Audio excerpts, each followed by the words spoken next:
মানুষে মাফ করা আর মাফ চাওয়ার মাঝে বহুত বড় একটা শান্তি আছে। এই জিনিসটা সবার মাঝে নাই। এই জিনিসটা খুব অল্প মানুষের মাঝে আছে যে কোনো ভুল করলে এই মানুষটা মাফ চাইব যে ভাই এই জিনিসটা আমার ভুল হয়ে গেছে আর নিজের সংশোধন করবো। এই জিনিসটা আমার মাঝে নাই, এখানে নাই।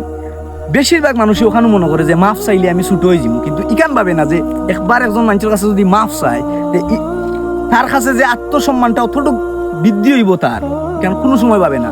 যতবার হে অন্যর কাছে মাফ চাইব অতবার তার আত্মসম্মান বাড়বো, আর এই আত্মসম্মানটা আল্লাহ বাড়াইয়া দেবে।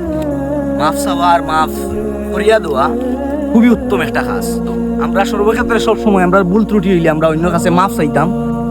আর যদি আল্লাহ সারা জীবনের গুনাহ একবার আপনি নিজের ভুল দে বুঝার পরে যদি আল্লাহ মাফ করে দিতে পারবেন, আমরা কেনে পারি না মাফ করতাম? আমরার ভিতরে কিতা আছে?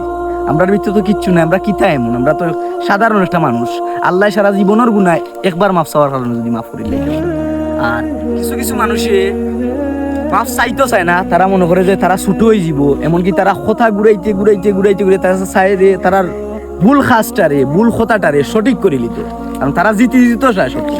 সবসময় তারা চাই জিতে দিত, এমনকি অন্য কাছে মাফ চাইতো না। কিন্তু ভাই মাফ চাওয়া বহুত বড় একটা গুণ, আর এই গুণটা আমরা সবর অন্তর স্থাপন করতাম আর সুন্দরভাবে আমরা জীবন যাপন করতাম।